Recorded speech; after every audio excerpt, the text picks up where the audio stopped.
Welcome to the Speak with People podcast, where we believe that healthy communication is the key to unlocking your leadership potential. We are the go-to resource for leaders looking to greatly improve their communication skills, whether it's one-on-one interactions, team settings, public speaking, or digital communication. By improving these skills, leaders can create stronger connections and drive positive change within their organizations. Each and every episode, we sit down with experts from various fields from around the world, just like you're grabbing a coffee with them, to dive into real, practical conversations. Our goal is to help you transform your communication skills so you can lead more effectively, build stronger relationships, and make a lasting impact. So go grab your favorite drink, settle in, and let's learn together. Well, how do you succeed at work without losing your family, your health, or your soul? Wow. Well, we just jumped into the deep end. And this is an incredibly important question, and that's the one we're going to dive in today with Mitchell Osmond. He's an executive coach, founder of Dad Nation, and a leader who's lived both sides of the high performance coin.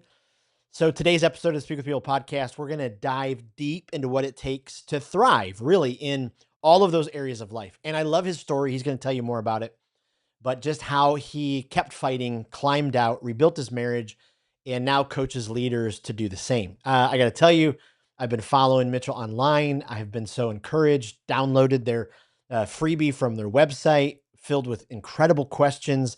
And so I know this is going to be raw, inspiring, and packed with the tools to help you lead stronger, thrive, communicate better, and reconnect.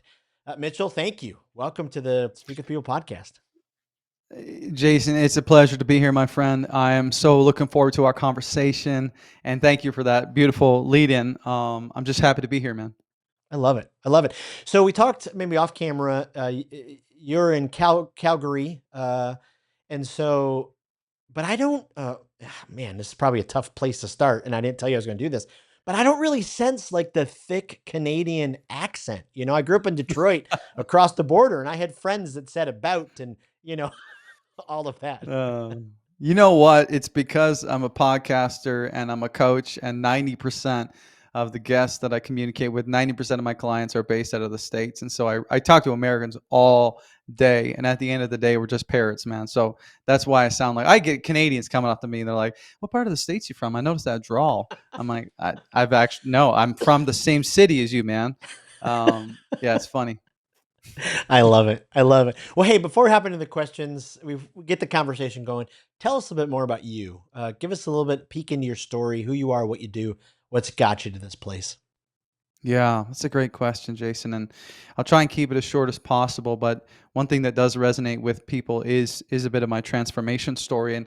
And really for me, I get that question a lot of what was your turning point? What was that transformation moment for you? And for me, it was really two pivotal moments. One was a fight, and one was a funeral. So let me unpack it.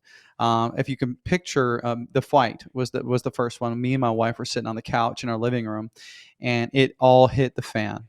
We were about 3 years into marriage, and we got into a fight about money, which morphed into a fight about me being a workaholic, and then something else and something else. And your listeners probably, if they're married, exactly what I'm talking about. It just went from one recurring point of tension to the next. But this, for us, this fight, this day was our rock bottom, because there was something about this one that was different. We had the conversation where we dropped the divorce word, and it was like, I felt like this for the first time I had heard that word, and we had always promised not to use it. And I knew that if something didn't change, this would all be over. And to give you some more context, leading up to this point, I had recently been let go from a senior leadership position. And man, my career was my calling. It was my identity. It was everything, especially as men. We base a lot into this. I spiraled into depression. I gained 60 pounds. We were $100,000 in debt. I was medicating with drugs and alcohol, just trying to keep my head on straight. I was checked out, burned out, stressed out, as they say. And I just I could not understand, because I had seen so much success professionally in growing organizations and leadership. But why was it that I couldn't figure out my life personally? How was it that I was so powerful at work, but I come home and I was powerless? Maybe some of your listeners can connect with that feeling. But really, at the end of the day, to even bring it back, a step further, I had come from a very dysfunctional upbringing. I had a non-existent relationship with my father. Alcoholism, drugs, crime were littered throughout my family, and I was caught in the middle of it all. So I knew where I came from, Jason, and I knew that I wanted something different from my life, but I could feel myself continuing to get pulled back into the trauma of my childhood and repeating the same mistakes as my father made in my family.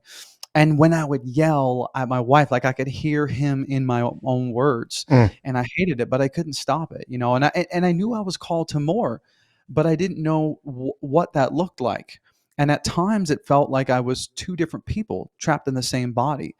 I would go to work and I would lead meetings and lead, boardrooms, but when I came home, I didn't even know how to talk to my own wife. And I was experiencing this duality that was kind of tearing me apart on the inside. And so the second defining moment in my story came a week after this giant fight. And I was invited to sing at the funeral of this wealthy philanthropic man. And there was about 2,000 people in the room. And, the minister, as he was wrapping up the funeral, he had asked the congregation a question and he said, "Are you living a life worthy of imitation? If you were to die tomorrow, would you be proud of the legacy that you left?" And Jason, when I was packing up, or strapping on my guitar and getting ready to sing, I could barely choke out the lyrics to the last song because all I could think about was if I walked out of this church and got hit by a bus and this were my funeral, no one would be saying, "I want the marriage that he had. I want to imitate his life." No one would be saying, "I want the bank account he had or the body that he had." They would probably say at that point, "He struggled and then it was over and it was sad." And that's the thing, when we share stories at funerals because that's all that we have left, Mm.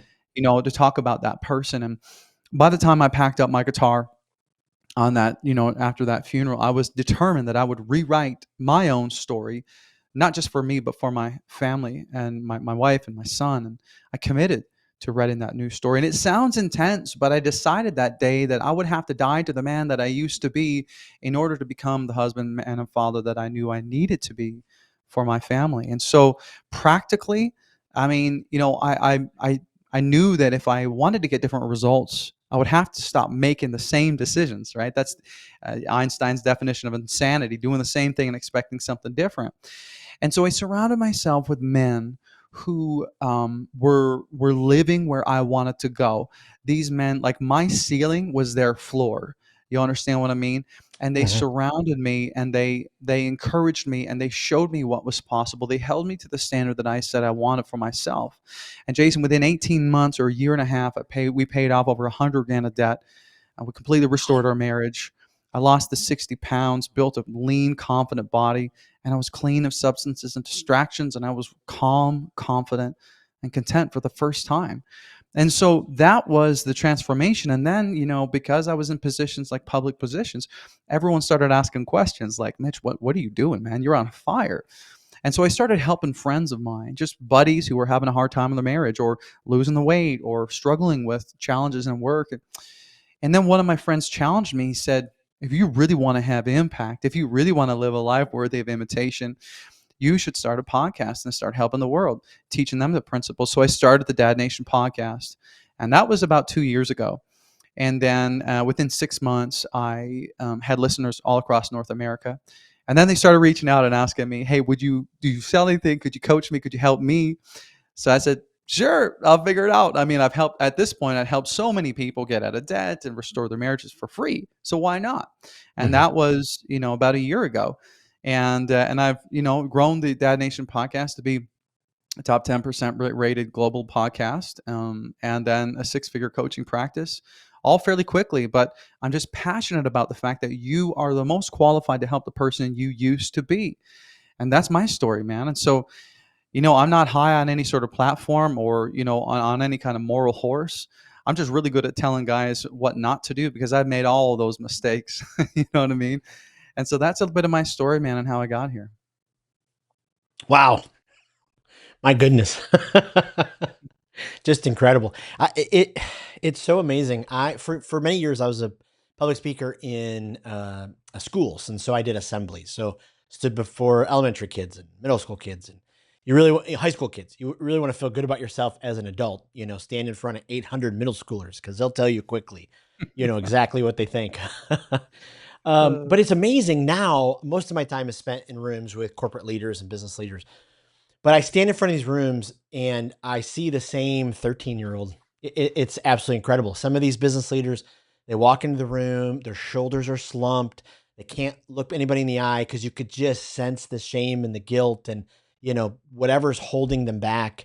And I'm just so grateful that there are incredible leaders like you out there who are, helping people find that there's a different side of them. You said something though that really struck me hard. Earlier you talked about hearing your father, Mm. as you were doing that kind of stuff. I mean, so incredibly painful. Wondered if, where through the course of all of this that you transformation you've done, where is it your dad relationship now, or where was it then? Just kind of curious about that. Yeah, I mean, we're okay now. And it took, I think it took some time. I mean, I had to do some deep, healing work. I was angry because I felt like a lot of my childhood had been stolen from Mm. me. There were a lot of memories that I did not have. That most of my buddies had that were great memories. Father son hockey games. All those different things that I just didn't have, and so I was bitter until I someone challenged me, with the fact that, well, his dad was an alcoholic too. He actually didn't know how to be a dad, and that wasn't modeled for him. Now, does that give him an excuse? No, but I would say that it makes it harder, coming from a situation like that. And that, did he take ownership? No, probably not. Later on in life, yes, but at that time, I needed to understand that his position, that he was trying in the way that he knew how, but he didn't have the tools, he didn't have the resources. He was dealing with his own demons as well, which we could get into, the generational cycles and masculinity and why we struggle so much to connect emotionally and all that. But, learning to extend grace and to also not continue to give him power, because as long as I was holding bitterness, I was giving him power over my emotions, and that's true for anyone where we choose unforgiveness. And it's that Mm. quote. It's like unforgiveness is like drinking poison and expecting it to kill someone else. It's like, no, no, you are the only person who's getting affected by this unforgiveness. And so for me, I had to take that power back, and I said, I will no longer let you or anyone else, for that matter, have that emotional power over me, and heal from it for myself. Does that make sense? Yeah. Yeah. Oh, absolutely does. Let's jump to the bottom of the pit, Mm. because we've all been there. We've had moments, and maybe let's speak to our listeners who are there now, and they're going, "You don't understand. It's too deep. There's no way up. I can't stop eating, or I can't stop drinking, or I can't stop, looking at my device, all every second of the day because it's the only thing that can keep my mind, off of anything." You know, talking about that funeral was a huge part of your story. How do you help that leader, or maybe some words of encouragement to them, about trying the ascend, out of that pit? Yeah, I mean, I would say the most important thing to do is to understand that you are in control, Mm. right? Um, no one is going to take the remote from you. My wife isn't going to come take the cheeseburger out of my mouth. You know what I mean? There's never going to be a cheerleader, a pack of cheerleaders in the gym cheering you on at 5 a.m. when you drive up into the parking lot. So we wait for the perfect time. We wait to feel motivated. We wait till when it's going to be easy. And maybe it's not inspirational, and maybe it sucks to say this, but it's not going to be convenient, and it's not going to be easy. But we're living in a world where we expect things to be easy, but everything is difficult, right? And I love Mm. this quote, like, choose your pain. And really, there's a poem that was written about it, and I'll share a little bit of it just from what I can remember. But it basically says, having a great marriage is hard. Having a bad marriage is hard, right? Having a lot of money is hard. Being broke is hard. Having a lot of great friends can be hard. Having no friends is hard. Being in shape is hard. Being overweight is hard. You know what I mean? Chasing after your dream is hard. Building someone else's dream is also hard. And it goes on to pull out literally every single perspective that you can have in life. And at the end of the day, there is no real thing as the easy road. And so, number one, we have to get real and honest about that and understand that life is just going to throw challenges. And that's actually part of the process of growing, right? You don't lose weight, you don't build muscle without tearing it first. Yep. You don't get a great marriage without going through adversity. You don't get clean from drugs without going through withdrawal. You know what I mean? There is that season. So number one is understanding, let's not wait for it to be easy. Because as long as we tell ourselves, well, we're going to wait till the sun comes up and then we're going to try it, you're never going to do it. Number two is if you want to find a motivation to do something, you must connect with your why. Okay. And I Hmm. tell people all the time, your why power is so much stronger than your willpower. Your willpower will fade, but your why power, when you're doing something that's connected with your why, then that is going to be something that lasts the test of time. So, what do? We begin with the end in mind. Stephen Covey in his book, The 10 Habits or 7 Habits of Highly Effective People, chapter 2 is called Begin with the End in Mind. Napoleon Hill, one of the most famous thought leaders of our time, said all the time, begin with the end in mind. My funeral moment, are you living a life worthy of imitation, was me beginning with the end in mind. And so what I do with my clients is the first thing we do is I get them to write a eulogy Hmm. from the perspective of their wife, right? Or the perspective of their kids. What would they say about you today if you were to die?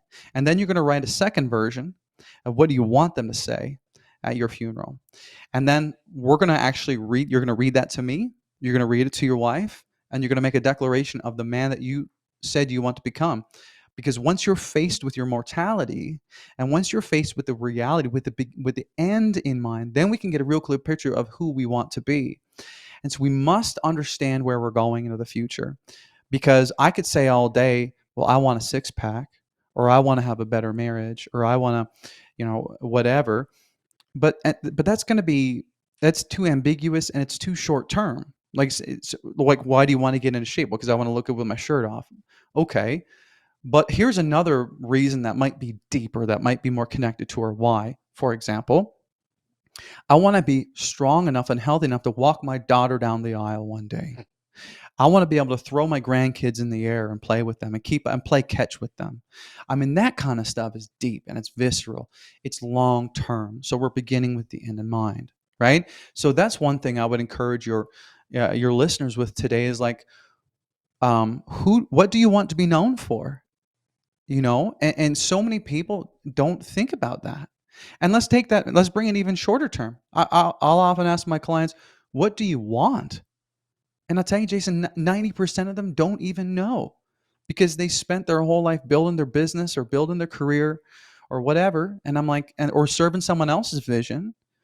And when they do write down exactly it is they want, I help them understand that their current actions are actually sabotaging the very things that they do want when they do get clarity. Does Right. that make sense? So I would say honesty and beginning with the end in mind are two really great starting points. Wow.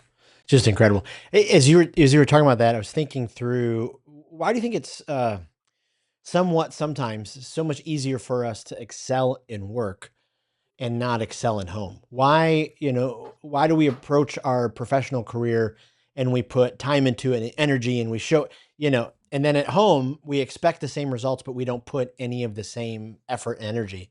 Where do you where do you think the disconnect there is? That is such a good question, and I love that you asked it because it's so important to understand this, Jason. So, here's the thing, and again, I predominantly, like I said, work with men, but I also talk to a lot of women, about this, and on a lot of podcasts that speak to women as well.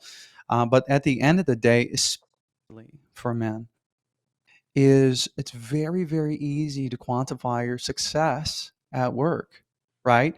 How do I know I'm doing a good job? Well, I get a bonus, I get a promotion, become partner, whatever. The revenue is up this quarter. I closed this many clients. It's tactical. It's very strategic. And it's easy to measure. It's very tangible. When I go home, how do you measure that you've made progress in your emotional awareness? How do you measure being a better dad? I mean, your 6-year-old's not going to come up to you and be like, "Hey, Dad, here are 10 strategic reasons why you're excelling as a father." You know what I mean? It's not going to happen, right? And so it's so hard to quantify that, and especially as men, because again, the masculine essence is driven by accomplishments, is driven by purpose, is driven by excellence. And so we want to know that we're doing great. And we know we're doing well by immediate rewards. And so when we come home, it's really hard. The lines are so blurry.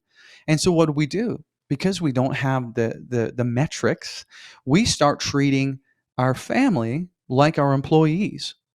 We start leading our family meetings or our date nights like board meetings because that's what we know. And we can't turn off that switch.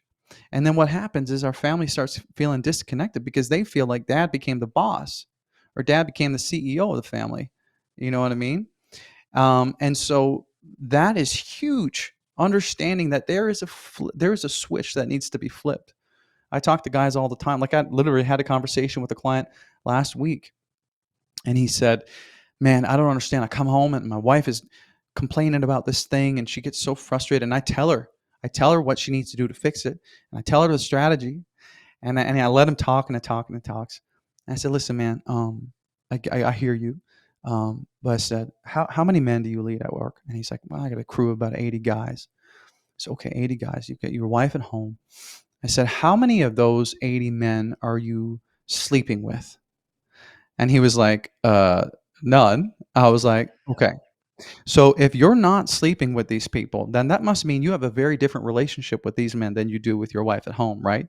He's like, "Well, yeah." So I'm like, "Well, why are you treating your wife with the same rules and the same strategies you're treating these guys with? Wow. The same rules do not apply. Stop treating your family like they're your employees.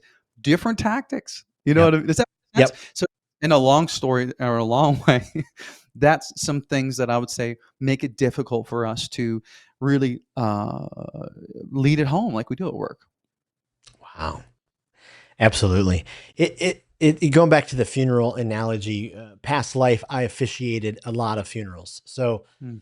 stood up in front, officiated, and I can't even count the times that adult children of the deceased, mainly dad, and I'm asking for stories, and I'm asking for moments, and I'm asking them, "Hey, would you want to get up and tell a story and speak?" And the amount of times that I heard, not because of fear, not because of they were overwhelmed by grief, but heard things like, "Why would I say anything good about him?"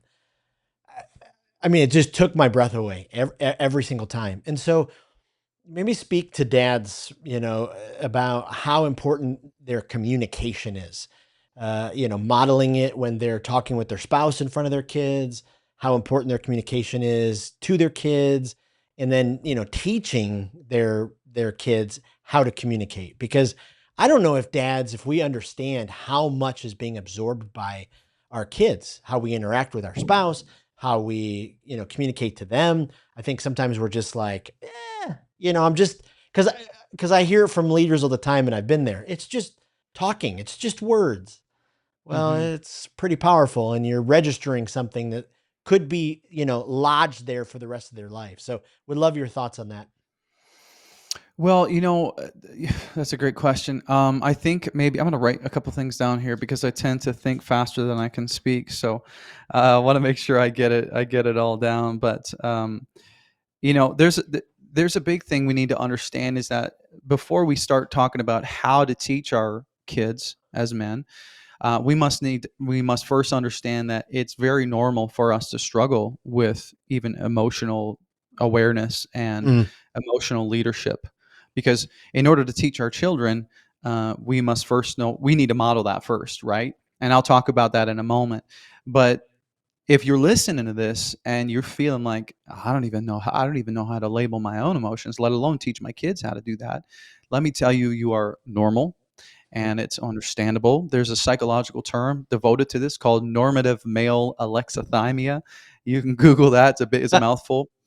But this is a term that psychologists have used to explain the fact that generally, in general, men struggle with being able to connect with their emotions. And part of the word alexithymia, it means to arrest. It means that you stop, you actually clam up, like you don't even have the words to articulate why you feel the way you feel or what you feel. And so when you think about it, we're not that many generations removed from World War II, for example, where these men experienced incredible amounts of PTSD and trauma. And they didn't have, a psychologist on speed dial. What they had was the bottle. They had maybe, silence, suppression, they had whatever. And you know what? Thank the Lord for these men and the sacrifice and the service that they made. But at the same time, they didn't have those tools and resources. And so what did they do? They said, well, they stuffed it down, right? Real men don't cry. Deal with it. Suck it up, right? And they turned to, like I said, alcohol and other different things. And so those men raised another generation of men, again, because we model what we know. And those men didn't have those tools. They weren't taught that. And then, so now here we are, just a couple generations away from extreme trauma and PTSD and with no real tools and resources. Now, fortunately Wow. today, we've got developed systems, but let's not be oblivious to our history and understand why we're in the position we're in. Okay, number one. Number two, when it comes to why this is important, is because our children may not always do what we say, but they will always do what we do. All right. So if you're hearing me today, I want you to know that you are the blueprint. You are the blueprint, right? So your son will grow up to be, and we know this statistically to be true. The vast majority of us will grow up to repeat the patterns and behaviors of our fathers. And if you have a daughter, she will grow up to crave the attention of a man just like you. And so if you want your daughter to bring home a great man one day, you need to model that greatness for her so she can recognize it in other men when she sees it. That's the best way, and there's no getting around it. I mean, this is not just theory, these are statistics. Yep. I read somewhere that there's an 86% chance that our children will adopt the same behaviors and attitudes as we do. So I'm like, hey, what are you teaching your kids about what you're eating? What are you teaching your kids about how to love your wife and cherish your wife? Yep. Not by what you say, but what you do when the Yep. doors are closed. So I would say understand that it's normal to struggle with it. So that's not necessarily an excuse. There are resources out there, like of course myself and many others. But to understand, if not for you, for your family to dig in and to teach them. And when it comes to practically, because it can feel overwhelming, I would say the best place to start is just honesty and vulnerability. Being like, hey, Mm. if you lose your cool or if you get frustrated, getting down to their level and saying, hey, dad messed up. I don't I don't have it all figured out. You might think I do, but sometimes I lose my cool. Or talking with your wife even and saying, having the humility to say, I'm sorry, I was wrong, you know? And so vulnerability, honesty, and openness, I think is key for that. Does that make sense? Oh, of course. Yeah. Humbly saying, I'm sorry. Ooh, powerful, powerful moment. And to be able to say, hey, I was wrong and I'm going to do better. Just killer. Uh, Many of us struggle. I don't know what the percentage is. But Vanessa Van Edwards calls them gremlins, kind of in your head, your inner Mhm. critic, that voice, it's amazing how loud, I think about that great scene from Back to the Future when he turns up the amp. I'm really aging myself here, but turns up the amp, and it's like some days that it's like that volume goes way up through the roof and way down. One, what do you think is the attributing factor for why sometimes that inner critic, those gremlins, that voice, it just sounds so incredibly loud? And then two, how do we get to the place where we have more control over the dial and we're just turning those voices down? Man, you ask such great questions. You must be a podcaster. Oh, I'd love to camp out here for the next 3 hours. Right? You are so right. And this is a big part of it, right? And this is a lot of the deep work that we talk about. Is like understanding that your past. There is the voice of intuition. Some people might call that, people of faith might call that the voice of God. Some others might just call it intuition, the universe, whatever. And then there's your inner voice. Okay. Your intuition is usually quite quiet, and your inner voice is very, very loud. And that inner voice is the voice that says, you're not good enough. You're not smart enough. You missed your moment. You're getting too old, whatever. And so this narrative comes from, could be anything, man. It could be a high school bully. It could be a parent. It could be a colleague. It could be, you name it. It could be times you failed. It could be coming from your own broken promises.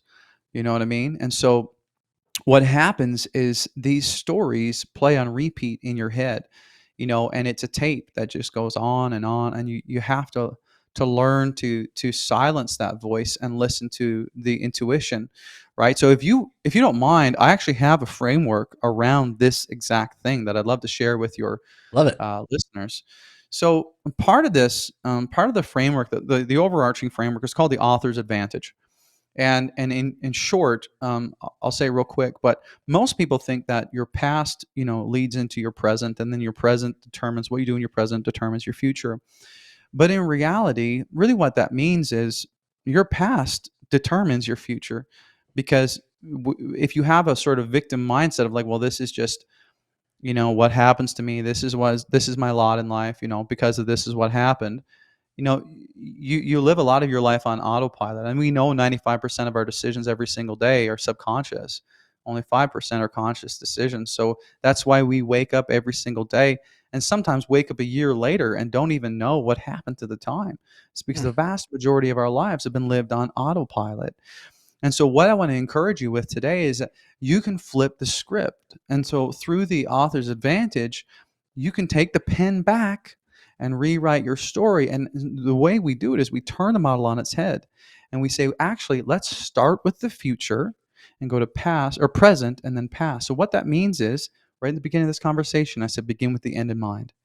You design a very clear picture of where you want to go, who you want to be, the marriage you want to have, the career you want to have. Get very, very clear. And then you take that future vision that you start with, and then you reverse the engineer that into daily strategies and action steps in your present to that will lead you to that. And then the third step is actually to speak to your past and actually bring it in alignment with where you're moving, because Mm. we all have things, that lies that we've been told. Okay. And this part, the past, is the hardest part, because here's the thing: you can't change what happened to you, but you can change what it means, right? You there is. So for example, let me give you an example. When I'm talking about my upbringing, I told you, people told me my whole life, you're going to be an alcoholic just like your dad. Oof. You're not the smart one. You're not going to get a degree. I would have never dreamed that I was going to help anybody. And so I could have chosen that past. I could have just really held on to that past and limit me. And it did. I fought that for 5 years, Jason, before I took the step to launch the podcast and the coaching practice. It took me 5 years Wow. to really unpack those lies.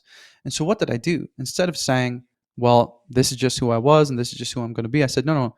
In fact, I'm going to rewrite this and actually bring this into alignment with where I want to go.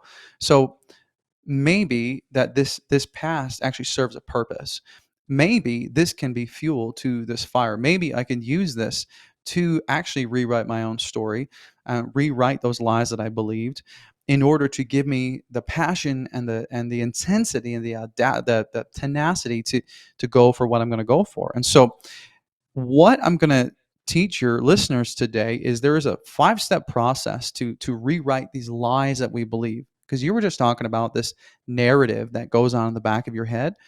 These are subconscious lies that we believe, like we've been talking about this whole time. And it's just called the clear thinking process. All right. So clear stands for, it's just 5 different steps: CLEAR. Okay. So number one, is C, and that stands for call out the lie.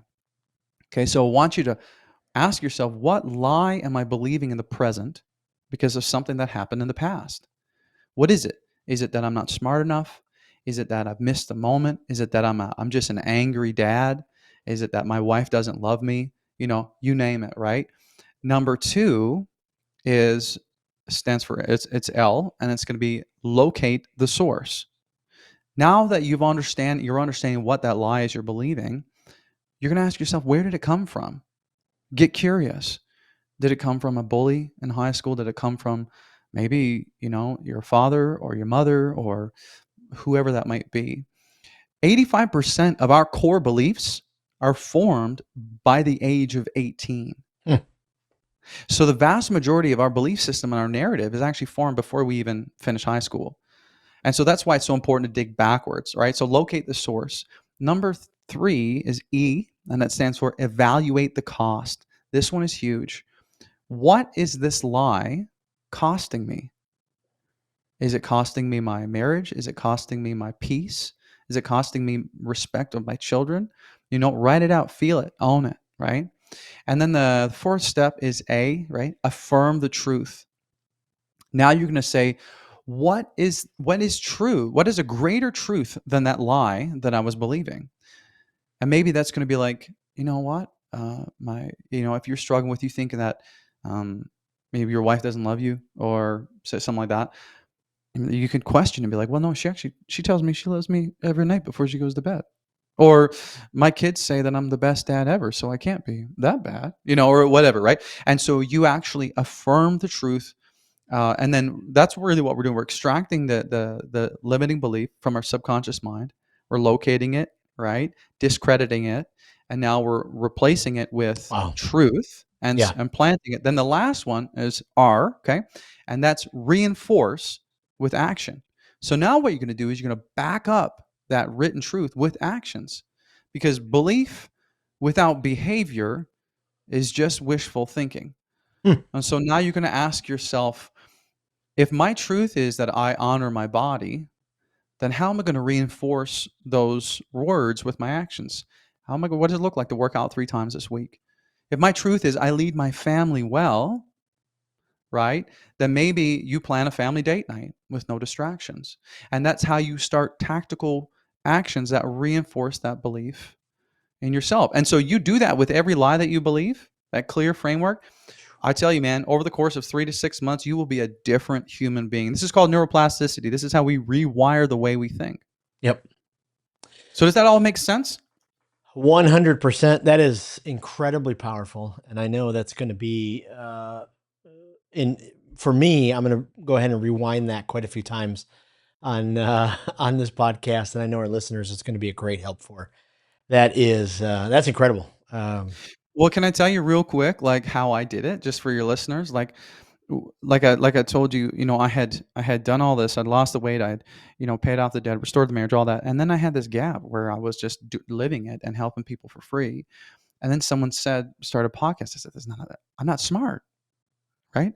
I'm not smart. I'm just going to end up being an alcoholic." And my therapist was like, what are you talking about? Wow. You literally have people asking you to start a podcast. So I started writing content, Jason. I wrote over 400 pages Hmm. of frameworks and concepts and practices before I even had the courage to launch this. And what was I doing? I was I was making my actions align with this new belief, because I would say to myself, okay, that's a lie that I'm not smart because these people want me to help them. And I've actually helped all these friends. So what's the next step that I can take? What's an action I can take? Well, I can have the courage to launch a podcast. And then that started a feedback loop. And then I would have listeners tune in and say, hey, could you help? And I'm like, okay, so maybe there's another lie that I can reverse. Oh, well, maybe, you know what I mean? And so Yep. that's kind of how it works. Wow. My goodness. This has been incredibly rich. I mean, you are so incredibly generous. I can't thank you enough as you've just opened up the vault of your wisdom and being able to share this. Before I let you go, we're building this online library for leaders to go to where they can get new ideas, fresh resources.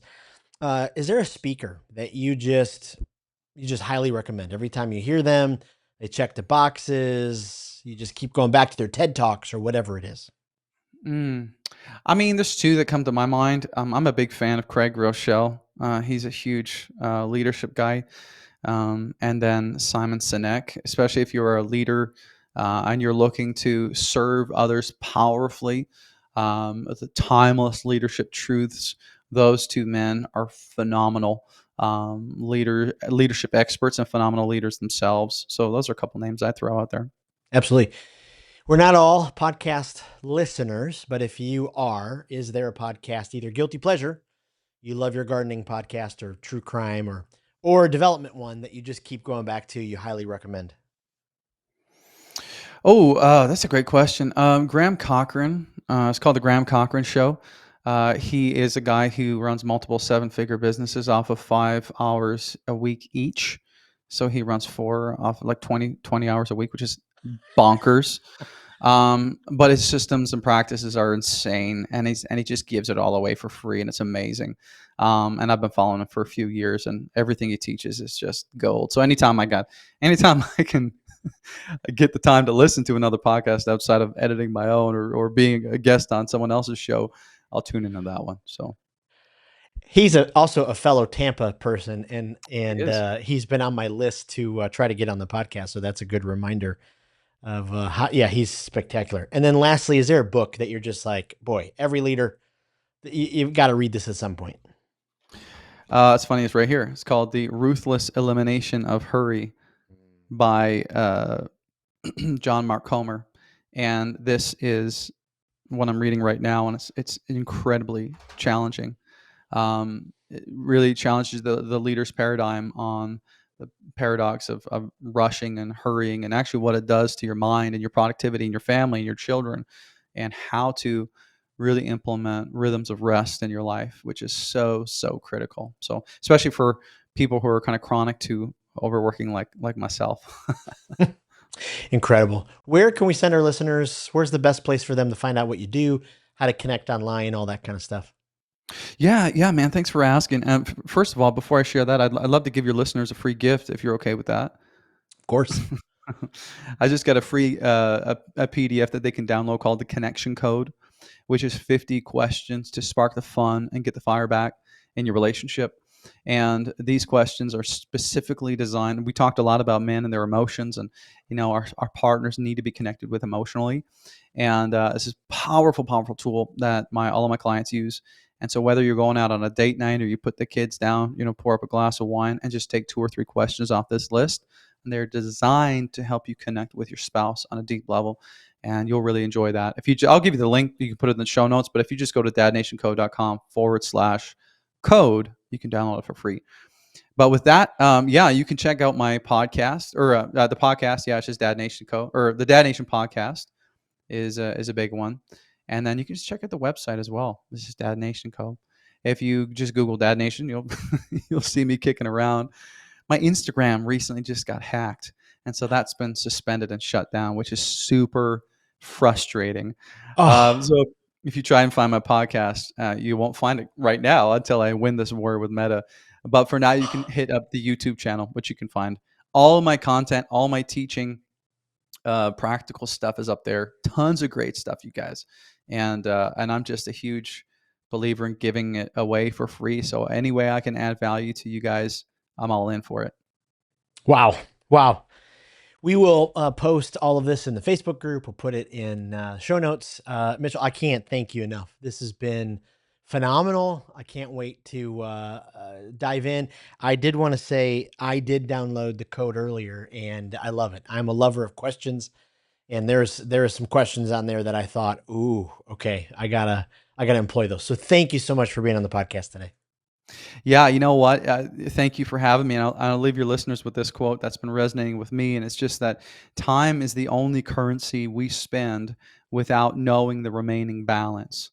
And so Mm. I'm aware that we don't know how much time we have left. And so when we give someone 60 minutes of our time or 30 minutes, that's a huge deal. And so to you, Jason, and to your listeners, thank you so much for giving me that time. It is such a precious asset. And so I appreciate you all. And thank you for having me on the show, Jason. Loved being here. Thanks for tuning in to today's episode of the Speak with People podcast. It means the world to us when you share this episode. Thanks for liking, subscribing, or following the podcast. That really does help the podcast get into more ears and into more leaders listening. Also, don't forget, we have 2 exciting resources for you. The first is go to Facebook and join the Speakers Group. This is a community designed for leaders who want to grow their communication skills. Also, go to speakwithpeople.com/skills library to access the Communication Skills Library. It is an online resource chock filled with resources that will inspire you and transform you and grow your communication skills. Thanks again for being a part of the listening community. We cannot wait for the next episode.